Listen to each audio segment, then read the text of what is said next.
So, good morning, everybody, and good morning, everybody that's coming on the live, and good morning to those of you that are coming in on the replay as well.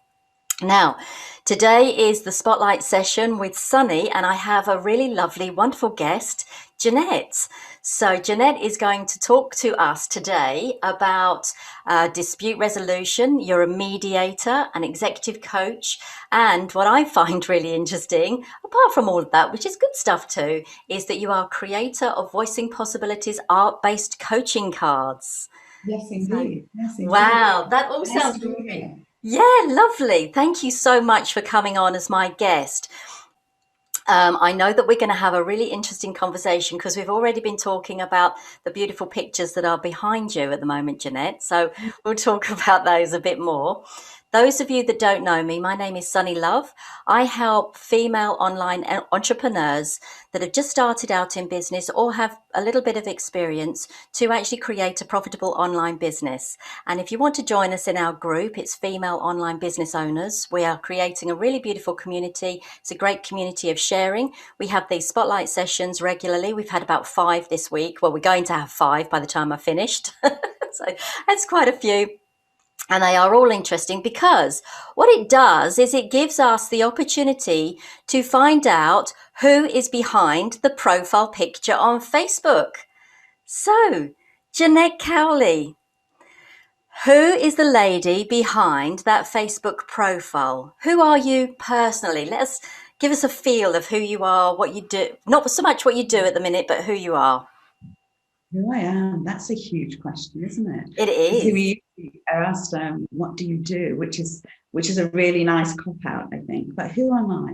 Well, I am a woman and who was born and raised in Manchester, and then grew up and came to London and traveled the world working.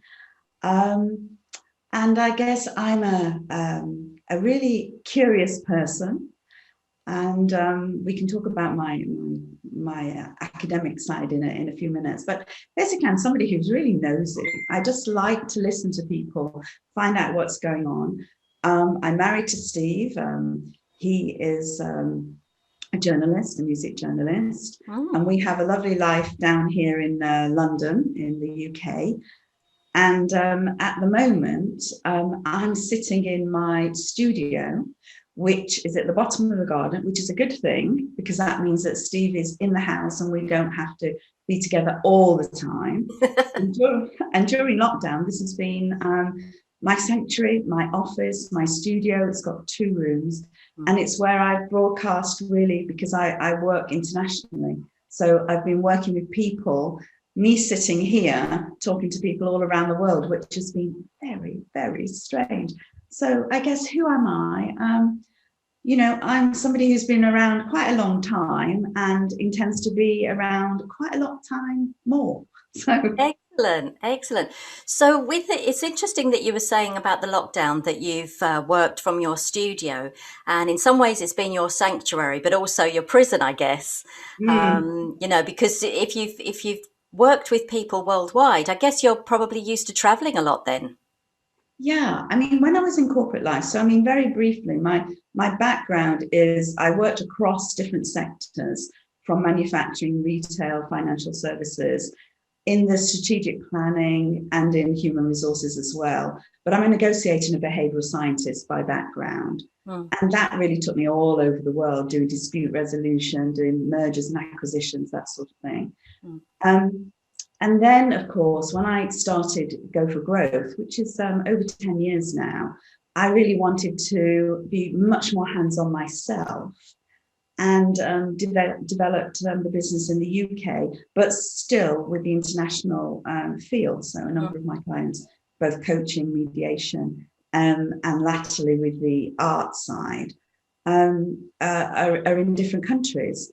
But yes, sometimes it has felt a little bit like a prison, because, I am used to being out and about. So I have to pretend and use a lot of behavioral techniques that I am actually sitting with somebody like you, Sunny, and I'm sitting with you, and we're just having a conversation, so that we can build a rapport and talk about real things rather than, something that's very transient. So, Yes, yeah.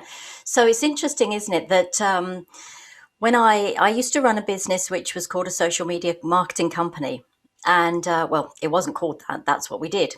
And in those days, hardly anyone used webinars or Zoom or anything like that. And yet, this last year, well, 18 months, it's become so prevalent in everything that everybody does. I mean, it has become part of our lives.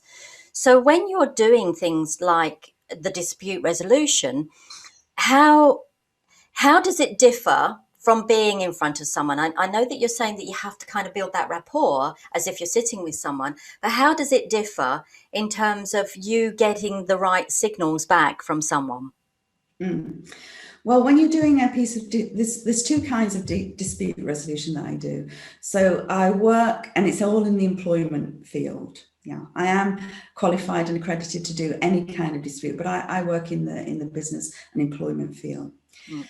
So there are two kinds. One is mediation, which is private and confidential and without prejudice.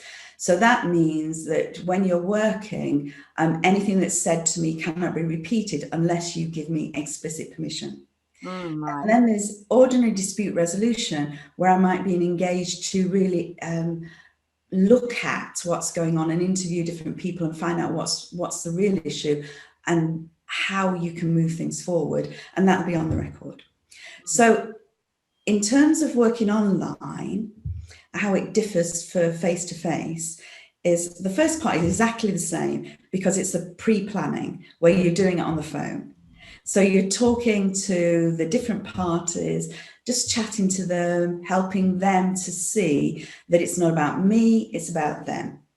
And to get them into a frame of mind that they might even entertain the idea that they can move past whatever this dispute is.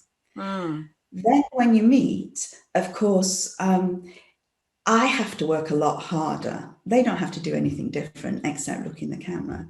But I have to almost be there. So you can't be kind of moving about and looking around and so on. So I have to make sure that I'm with them. And when I'm doing dispute resolution and mediation, particularly online, it's a little slower, and you're providing a lot more space for the person to really think. And that's why sometimes, we might talk about this later, that we can use different techniques like the Voicing Possibilities art-based coaching cards, just so that the person gets out of their head and into the whole body to think about, what is this dispute about, and what do I really want, and what do I really care about? Because, of course, if it goes to court, you're either right or you're wrong. But you can settle outside of court and possibly get an apology as well as something else. So it's a slightly different way of holding the space, as it were. Yes, yeah. And it is interesting what you say, because it doesn't matter whether you're doing dispute resolution or actually just doing anything at all on Zoom, especially if you've got a larger audience. You've got to find ways of engaging them, because they can just drift off. They can be looking at their phones, that they're looking down. They're not really being present in the moment. So as someone that's a presenter, it can be, quite a difficult thing. And actually, even doing the interviews with you and with all of my other guests, that's the one thing that I try and do, is to be present with the interviewee, because it gives them the respect and the time that they've given me by coming on to the interview. But then, of course, there are times when you go, I've got to share or look at comments. So you're addressing those people as well at the same time. But I'm really, really interested in finding out about these cards that you talked about, because before we came onto the live, I can see behind you that you have some art. And doing something like dispute resolution and mediating is one thing, and that's it's a very serious business that you're doing. And art is definitely very creative, isn't it? It's definitely more into a different way of being. So it's almost like, it feels to me like there's definitely two sides to you. Yeah, and so there is for most people, I think. So, but if you think about creativity, if you've got a problem, you know, whether it's something to do with your house or something to do with your career, then you know you need to engage with the creative thought. So there's a difference. Creativity is really about how do you access your creative mind. There's lots of research behind that, and I've done a lot myself. And then innovation is how you then take that creativity, put it into a bit of a framework so you can actually get a solution. So they're not so disparate, but they might sound disparate. So I guess, let me think. Let me just tell you like a story then of how I got into it, because it was a bit happen chance, I must say. So one of the things that I do, I coach people around the world at different levels of their career. And I had, when I set up Go for Growth, I was asked to write a book. And I absolutely did not want to write a book, you know, with a passion. So I did everything I could to avoid it. It was about leadership. Went back to business school and studied and did all sorts of things. Anyway, I was coaching a senior leader in the city. So if you imagine the office, the table, say you were going to refurbish your whole kitchen, the table probably costs more than that. It was one of those kind of offices. Do you know the kind? That beautiful table. Now, when I work in that environment, you know, I've got my suit and I have what's called my city bag. And it's very nice. It's a mulberry, actually. Then I have a tatty bag, which sits in the second room of my office here, my studio, which I put all my small paintings, because I paint between this size and about 1 meter or more. Okay. So I was in this meeting. We were talking about a huge deal with a very senior guy there, who was the managing director. And he went out, and I thought, I need some Post-it notes. So I opened my very fancy bag, and there were no Post-it notes. I was a tad put out with myself. There were just a bunch of very small images about this big. And I was just like, oh. And then I just thought, I wonder. So I spread these original small paintings, small ones, around at the end of the table. He came back in. After a few expletives, I mean, we had a good rapport, and he wasn't a native English speaker. And he sort of said, what's this then? And I just said, well, I wonder if one of those images represents how you are with this deal right now.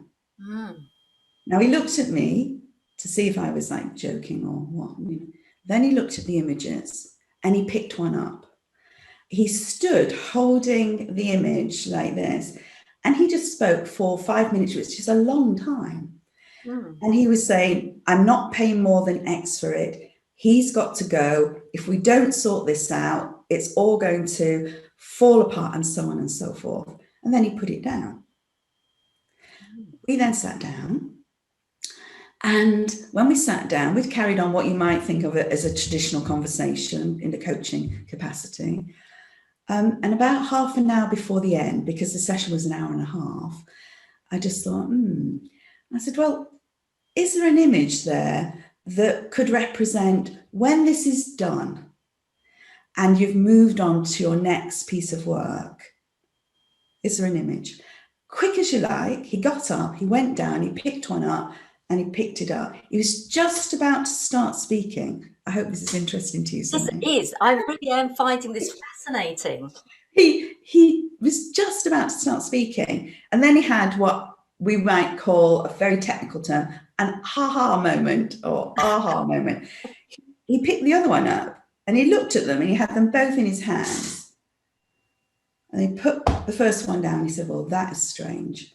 He doesn't need to go. He needs to take over this project because I'm done with it. I need to move on to something else. And then he put the other down on the table, the other image.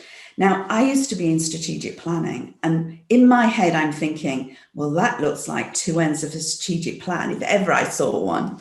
Right. I didn't say anything because I was in coaching mode. I just sort of said, so what do you make of that? And he came up with, it was two ends of the strategic plan. And then I left. And between then, he took a picture. I took the pictures with me. He took a picture on his phone and I left. And when I came back next time, he sorted it all out. But when I was going home, it was in central London, this. When I was going home, I thought, oh, that was good. And then, of course, because I've got an academic background as well, I thought it could be a fluke. You know, where's the evidence? So I thought, oh dear, I'm going to have to start researching this. So my first piece of research is all around how senior leaders sustain momentum. And I started a second piece of research, which was around how images affect the creative mind.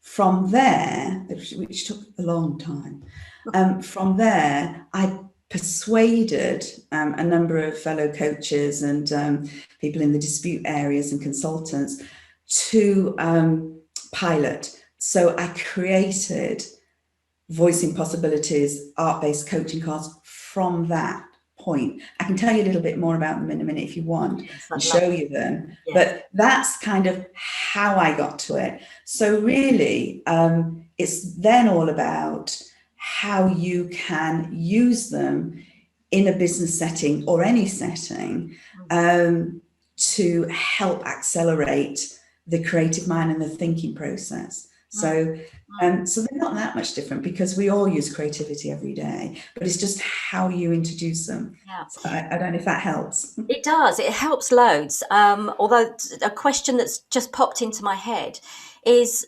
how do you determine what one of those pictures means? Does one of the images mean the same thing for everybody, or is it the fact that that's where the coaching skills come in and actually say to them, what does that mean to you? So the same pic. So if say I picked up a picture and someone picked up the same one, our interpretation of that, would that be completely different, or is it likely to be the same through the kind of work and research that you've done? What are you finding? It's unique to the person.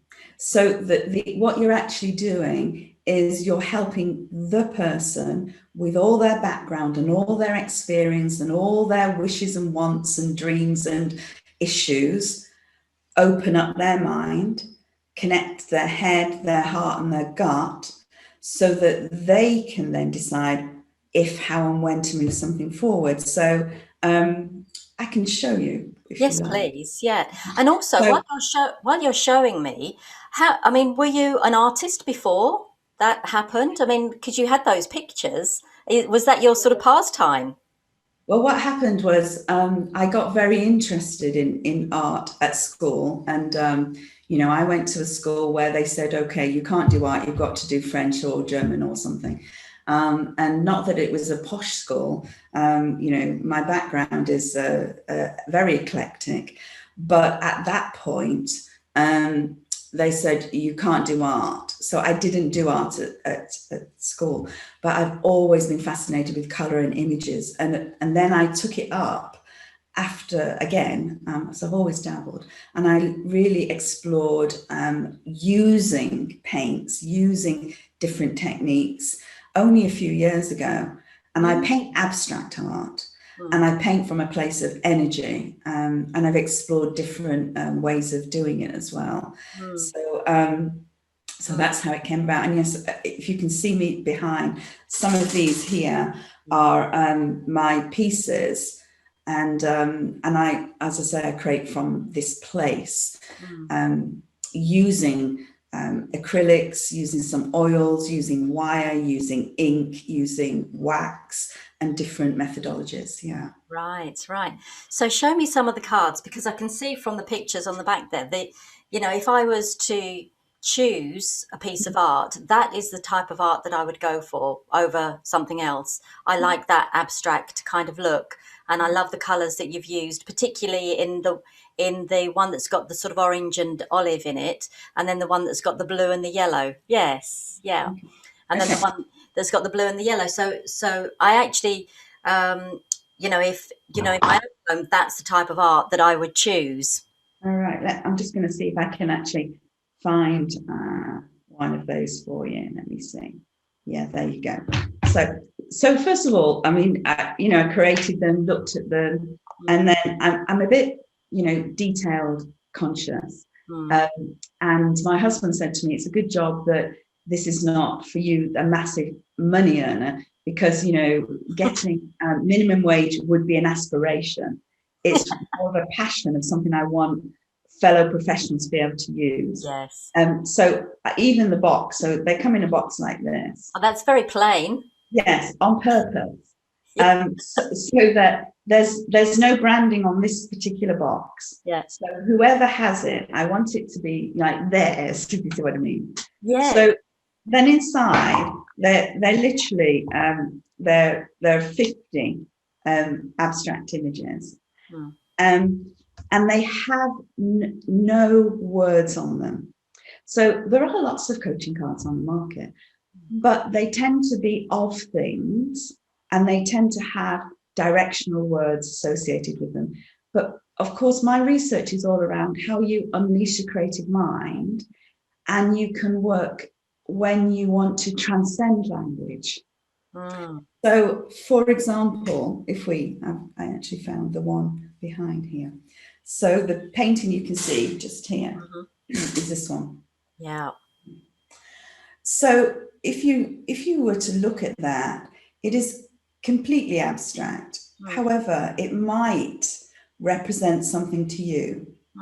And, just in terms of just C3. And I'll just show you 3, and then I'll tell you how we work with them. Yeah, excellent. Yeah. See, as you held cards up, each card invoked a different feeling in me. Yeah. And so that, go on.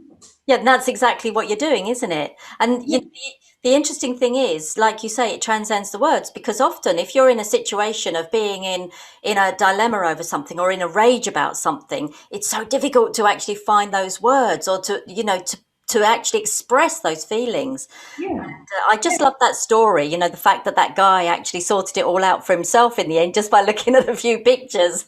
And of course you have to be able to just hold the space and zip your mouth. And there is a process, but it's not a detailed, it's not in depth in terms of, you don't have to say lots of things.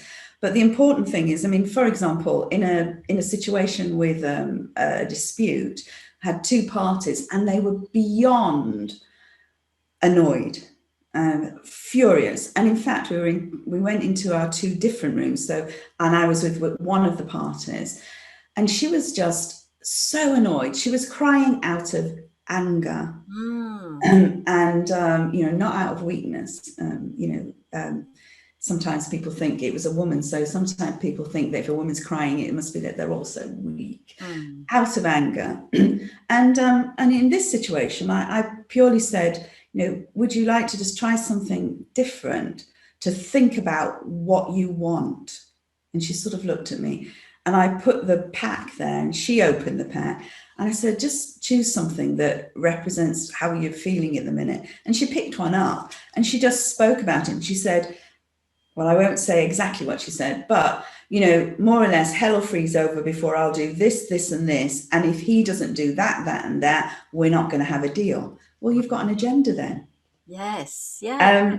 Equally, if you're working online with somebody who is you're coaching, for example, or you're consulting with them, then you might just show them half a dozen by literally, people can remember 6, and you can show them again if they forget. But literally by showing them the 6, if they haven't got a pack themselves. I mean, some people send a pack to their clients as well. I think they're their best clients, which means that they pay more. But you show them an image that they might want to work with, and they might not know why. And then we work with it.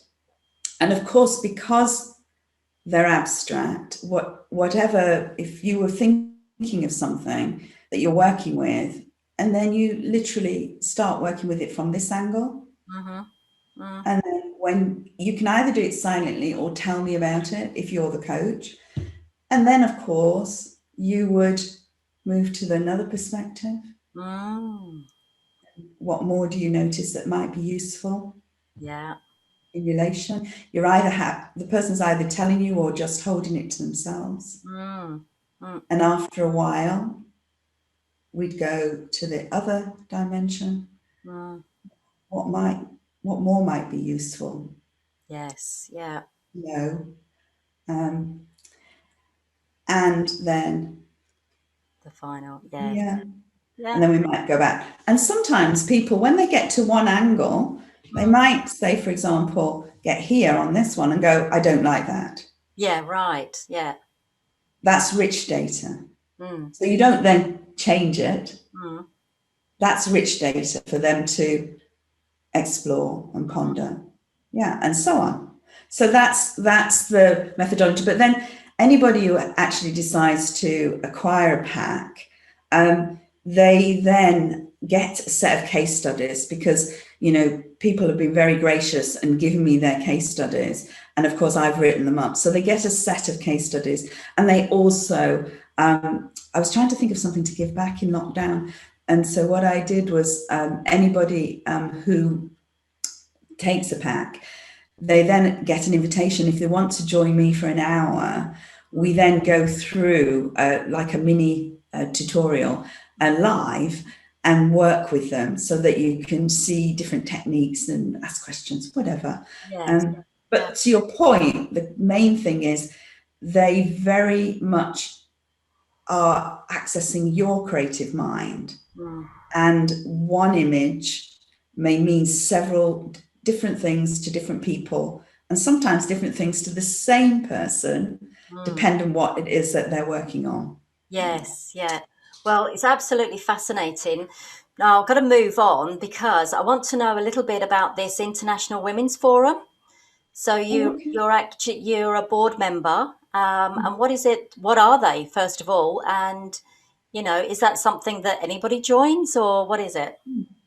So what it is, International Women's Forum, it started in America. There are 7,000, well, there are over 7,000 women now around the world who are part of it. And it's for accomplished women who have reached a level of experience and expertise in whatever sector. It's a membership organization, and we come together to discuss matters that are of interest to the membership. Now, I'm on the board of the UK part of that, part of IWF, and I chair the engagement and community committee. Mm-hmm. And so, for example, in lockdown, every week we have 2 or 3 things that people can attend. So it might be a private viewing because one of the members is, say, for example, a senior curator of this or that museum. So it might be a private curated visit to a museum. It might be, so last week, no, 2 weeks ago, we had Esther Ranson chair a discussion with 3 leading people in music, and it was about the healing power of music, and she chaired it. And then we had about 80 people on. Right. And so being asked questions about how they help people. We've had an astronaut, somebody who's a female who's walked in space, and we've had interviews with them. So it's quite wide ranging. We have a special interest groups around race and equity. So how we can become much more inclusive as a country, as a world, in business. So most members are accomplished, and they're from different walks of life and different backgrounds. Wow. And the way that you become a member is you can just look up IWF, and then if you think that it's for you, then you send the office a note, or if you know somebody, because 6 levels of separation, then if you actually are meet the criteria, then you'll be asked if you would like to join. And it is a membership organization, and everything we do is to help the members help each other, and just widen your perspective and learn from each other as well. I mean, it's been an absolute lifeline for me during lockdown, and I chair a lot of the online sessions, as do other members of the board as well. Yeah. So it's great fun and educational. So you get out what you put in, You do with most things. That's very true. Okay, so I'm going to ask you a couple of questions. They're almost like quick fire questions, to round this interview off, which has been absolutely lovely. And I would love to spend more time just chatting with you, because I find you absolutely fascinating. Your art is beautiful, from an aesthetic point of view, apart from the practical point of view as well. So here's a few quick fire things. Okay. So what is your favorite word? It's bibliothèque, French. Okay. It's because when I was a kid, this kind of bibliothèque, it like fills up your whole mouth. Yeah. And my kind of catchphrase is always voicing possibilities. And so I think everyone should have a voice in the room. So bibliothèque, I love that word. Wonderful. It's great. I love that. Okay. If you could have one superpower, what would that be? Oh, what would it be? I guess it would be, it's the first thing that came into my mind is to fly. I think if that is a power to be able to fly, so that if I knew I needed to be somewhere, to be with somebody, I could just fly there at super speed, and with my little magic wand and help. Oh, that's fantastic. The corporate fairy. I don't know what I'd be wearing, but Okay, if you were a type of food, what type of food would that be? Oh my goodness, what kind of food would it be? It would be probably a meze, it would be a big mixture. Because I really like to dip, because I have a portfolio career now. So I went up the greasy pole all the way to the top of a FTSE 100 and sat on the exec, and you kind of go up. And now I'm much more eclectic. So it would be a meze. So you can it all makes sense, because you don't want a lot of mess on the plate, do you? It sort of makes sense, but you can eat it in any order you want, and you'll enjoy it. That's fantastic. All right. So then, if you could switch lives with someone for one day, who would you choose? Barack Obama. Oh, okay. And why would that be?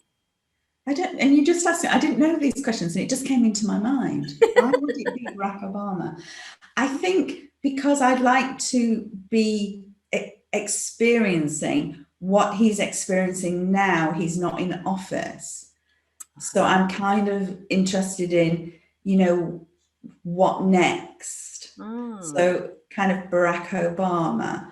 And then I had another thought that came to my mind, which was to really swap places. And I can't remember the person's name, but with a dancer. To feel like what it's like when you do ballet, because I've never done ballet, yes. But when they jump really high and they seem to be suspended, that different experience. I suppose it's a bit like flying. Yeah, that's interesting, isn't it? I seem to be obsessed with flying. I didn't even know. There we are. We've tapped into something that you didn't know about yourself.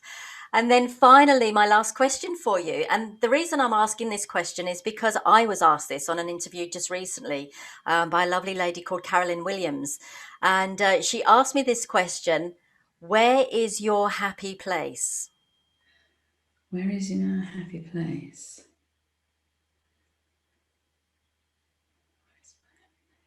I think my happy place is in my heart. Mm-hmm. It's a kind of feeling when everything is aligned. I was a very tough, and can be a very tough negotiator, And I had to learn that people look at your face and can think that you're really annoyed.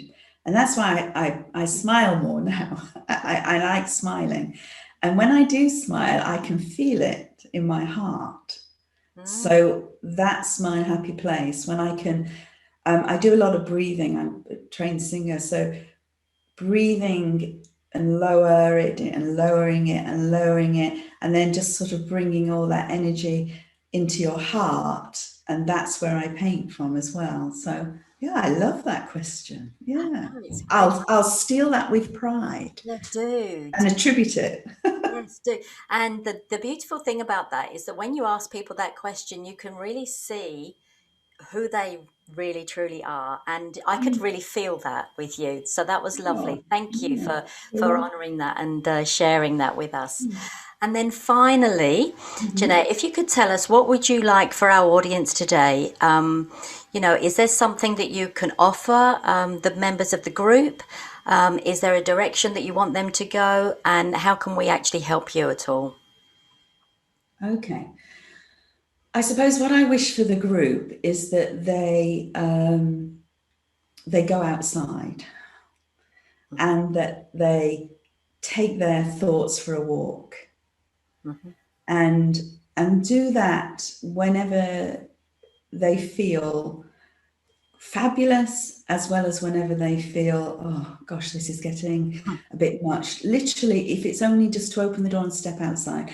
So I kind of, for the audience, I wish them fresh air, whether it's raining or sunny, or it doesn't matter, just to be outside and look up, notice your breathing.